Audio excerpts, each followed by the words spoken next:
में किसी काम का फैसला लेने वाली इंदिरा, अपने फैसले के लिए आखिरी दम तक लड़ने वाली अटल इंदिरा।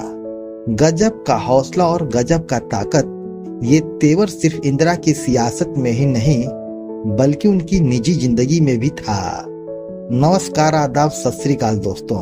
उस इंदिरा ने मोहब्बत भी की, बगावत की हद तक। इंदिरा को मालूम था कि फिरोज गांधी से शादी की बात पर विवाद खड़ा हो जाएगा, लेकिन 1941 में लंदन से पढ़ाई पूरी कर लौटने पर इंदिरा ने अपना इरादा बता दिया। 25 साल की इंदिरा ने कह दिया कि मैं फिरोज से मोहब्बत करती हूँ और शादी भी उन्हीं से करूंगी।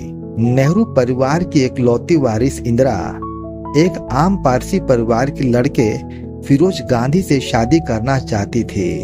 यह सुनकर हर कोई हैरान था। खुद पंडित जवाहरलाल नेहरू भी इस शादी के पक्ष में नहीं थे। उनके इनकार के पीछे बहुतों को मजहबी लग सकती थी, लेकिन नेहरू तो इंदिरा के शादी के तरीके के खिलाफ थे। अपनी इकलौती बेटी को लेकर उनका सपना कुछ और था।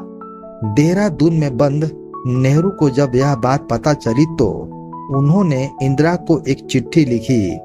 शादी किसी की जिंदगी बिगाड़ भी सकती है और बना भी सकती है, फिर भी यह जरूरी है। लेकिन जिंदगी के आगे शादी छोटी चीज है। दुनिया के लिए कही जाने वाली इंदिरा बेटी थी, लेकिन जवाहरलाल नेहरू के लिए बेटे से कम नहीं थी। पिता को लिखी चिट्ठी में इंदिरा खुद को इंदु बुआई लिखती थी। 13 साल की उम्र में इंदिरा ने कांग्रेस में स्वयं सेवक बनना चाहती थी, लेकिन इतनी छोटी उम्र में स्वयं सेवक नहीं बन सकती थी। तो इंदिरा के मन में अपनी अलग पार्टी बनाने का ख्वाब आया। वह पार्टी थी बच्चों की बानर सेना।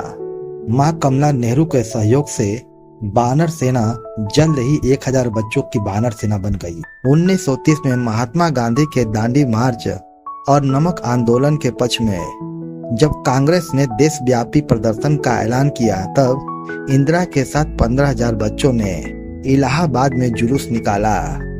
बानर सेना के साथ इंदिरा सत्याग्रह कैंप के लिए राशन और चंदा इकट्ठा किया करती थी और नियम यह बनाया गया कि हर बानर सेना के फंड में 1 पैसा हर दिन जमा करे। इंदिरा की बानर सेना जासूसी का भी काम किया करती थी। सेना के बच्चे पुलिस थानों के पास खेलने कूदने का नाटक किया करते थे और पुलिस के अगले एक्शन की जानकारी पहले अपने पार्टी को दे दिया करते थे। फिरोज गांधी से इंदिरा की पहली मुलाकात इसी बानर सेना के जुलूस के दौरान हुई थी। 1930 के मार्च महीने में वह जुलूस लेकर इंदिरा अपनी मां कमला नेहरू के साथ एवियन क्रिश्चियन कॉलेज गई थी। इसी क्रिश्चियन कॉलेज में फिरोज गांधी पढ़ा करते थे, लेकिन भरी दोपहरी होने के कारण कमला नेहरू गश्त खाकर गिर पड़ी। तभी फिरोज गांधी अपने कमरे से पानी और पंखे का इंतजाम करते हैं। वह अस्पताल से लेकर आनंद भवन तक इंदिरा और कमला के साथ उनके साई की तरह उनके साथ रहते हैं। अगले ही दिन आंदोलनकारियों की मदद करने की वजह से फिरोज गांधी को कॉलेज से निकाल दिया जाता है। तभी फिरोज गांधी आनंद भवन जाकर कांग्रेस की सदस्यता ग्रहण कर लेते हैं। इंदिरा और फिरोज का मकसद एक हो चुका था।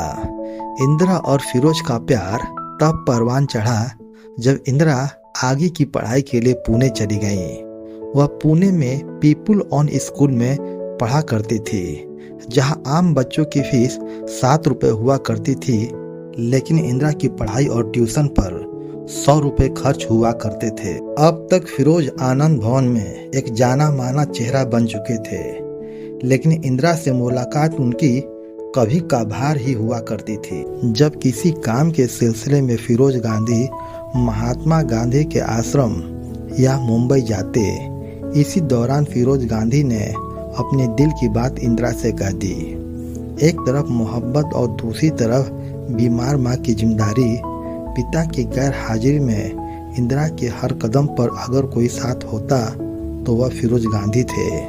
पढ़ाई लिखाई छोड़ पूरी तरह से नेहरू परिवार और कांग्रेस के आंदोलन को पूरी तरह से समर्पित फिरोज से इंदिरा का प्यार बढ़ता चला गया।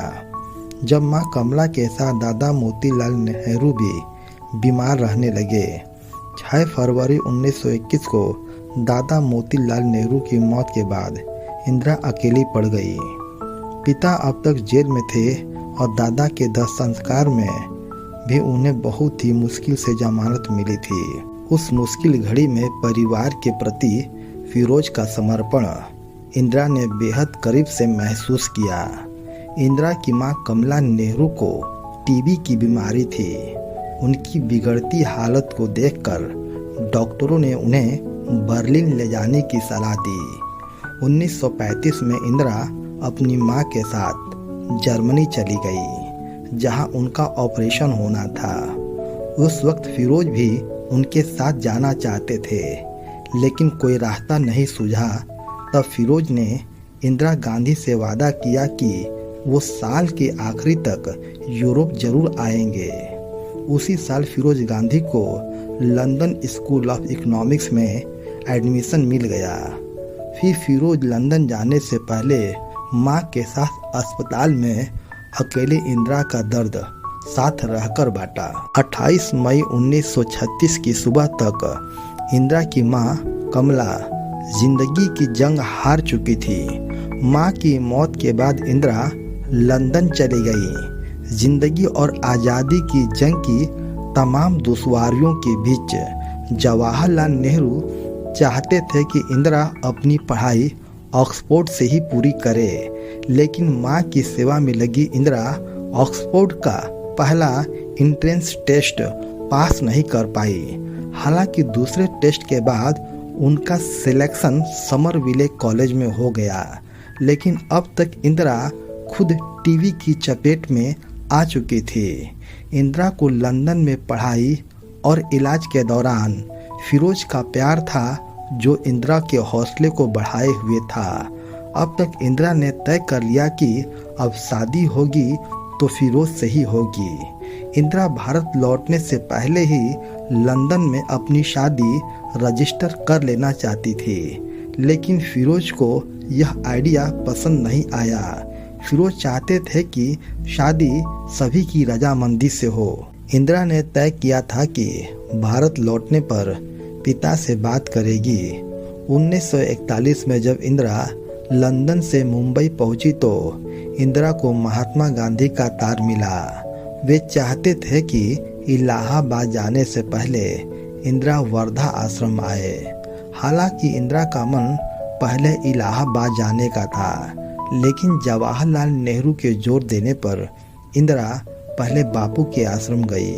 नवंबर 1941 में जब इंदिरा सेवाग्राम में गई तब दोनों के बीच बातचीत का मजमून अलग था। इस बार बापू की बारी थी इंदिरा को समझाने की। नेहरू की तरह गांधी जी भी चाहते थे कि इंदिरा अभी शादी के चक्कर में ना पड़े। गांधी जी से राय मशवरा करने के लिए इंदिरा को जवाहरलाल नेहरू ने ही भेजा था। फिरोज से शादी का फैसला इंदिरा का अपना था। ऐसे में पिता नेहरू चाहते थे कि परिवार और करीबी लोगों को इंदिरा ही रजामंद करे। सेवाग्राम में बापू के सामने भी इंदिरा उतनी ही अडिग थी। इंदिरा चाहती थी कि शादी बेहद ही सादे तरीके से हो। तब बापू समझ गए कि इंदिरा ने शादी का फैसला सोच समझ के किया है। उन्होंने भी शादी की हामी भर दी, लेकिन एक हिदायत भी दी। वे सभी लोग तुम्हारी शादी के खिलाफ हैं। अगर तुमने लोगों को शादी में नहीं बुलाया तो दुनिया कहेगी कि शादी में परिवार की रजामंदी नहीं थी। इंदिरा फिरोज को लेकर पिता नेहरू की रजामंदी को दुनिया के सामने लाना चाहती थी। नेहरू जी फिरोज और इंदिरा की शादी को लेकर कहते हैं कि आखिरी फैसला लड़का और लड़की का ही होना चाहिए। मैं पूरी तरह से इंदिरा के फैसले के साथ हूँ। परिवार की मोहर के बावजूद भी इंदिरा और फिरोज की शादी में एक कानूनी अड़चन बाकी थी। अंग्रेजी कानून के मुताबिक दो धर्मों के लोग शादी नहीं कर सकते थे। इसके लिए दोनों को कोई एक धर्म कबूल करना जरूरी था। हालांकि इंदिरा ना तो हिंदू रीति रिवाजों को लेकर कट्टर थी और न ही फिरोज फारसी धर्म के बारीकियों को लेकर। फिर भी अंग्रेजी कानून की यह शर्त दोनों को खटक रही थी। 26 मार्च 1941 की सुबह वह अड़चन भी खत्म हो गई और आनंद भवन में इंदिरा और फिरोज की शादी बहुत ही धूमधाम से हो गई। इंदिरा की शादी के लिए रामनवमी का दिन खास तौर पे चुना गया था। शादी के मंडप में आई इंदिरा जेल में अपने पिता के हाथ से बुनी हुई साड़ी पहनी हुई थी और फिरोज उत्तर भारतीय शादियों में पहने जाने वाले पारंपरिक शेरवानी थी। वो शेरवानी भी खादी की ही बुनी हुई थी। वैदिक मंत्रों की उपचार के बीच शादी की रस्म सुबह 9 बजे से 2 घंटे तक चली और शादी बहुत ही धूमधाम से संपन्न हुई।